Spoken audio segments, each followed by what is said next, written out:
Sorry, I forgot the mic. Hi. I had the pleasure of meeting Sam several times with Lamont at the Walt Whitman Center when I was a volunteer usher, so that I could meet all the poets I so admired. I had written a poem, an English paper back in high school about African American poetry and the Black Renaissance, and I learned all kinds of stuff, and this was such a joy to me to meet the actual people that I had written about as a senior in high school. And he was one of them. I had been blessed to have several hours of time with him. We went out through Camden looking for coffee in an open restaurant at one time.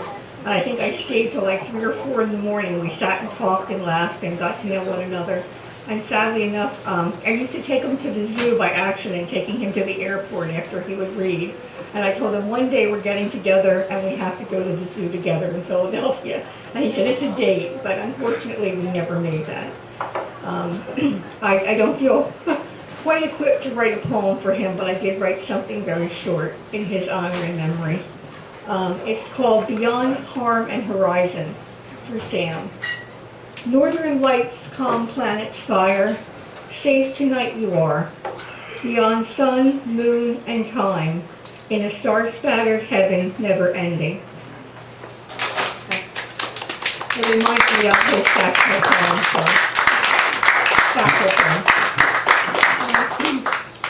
I was going to read this. I had written this for a friend of mine's sister, who was very well misunderstood, and if we're going to the poverty level, had basically a life that was poverty as far as her loneliness and her inability to connect with people in some ways, particularly other women.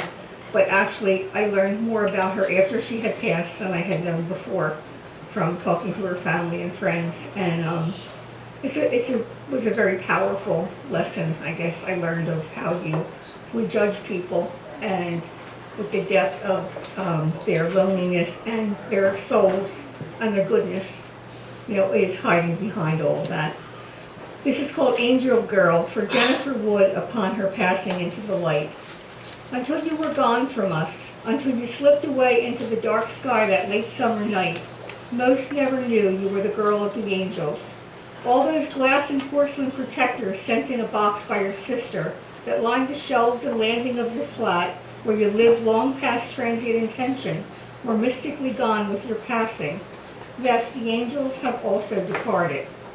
So silent you were in those painful final days, with only those angels for company, their lovely hard edges keeping the soft underside of your soul from cracking into splintering pieces of broken wings and light. And you, like always, masking so well your soul's soft, bright sadness with bits of tough shell, the pretty armor, the flawless makeup to face the world. So many knew you longed for your childhood home, but never saw the depth of your lasting loss. English lass of heathered hills and Leicester street lamps, where your heart remained but could not rest again. Homeless spirit trapped between two worlds, so few could grasp the tragedies of your youth, a past that locked you out too soon for good. Despite revisits and restarts and reinventions, you remained so far from home, longing for an England that could never be again.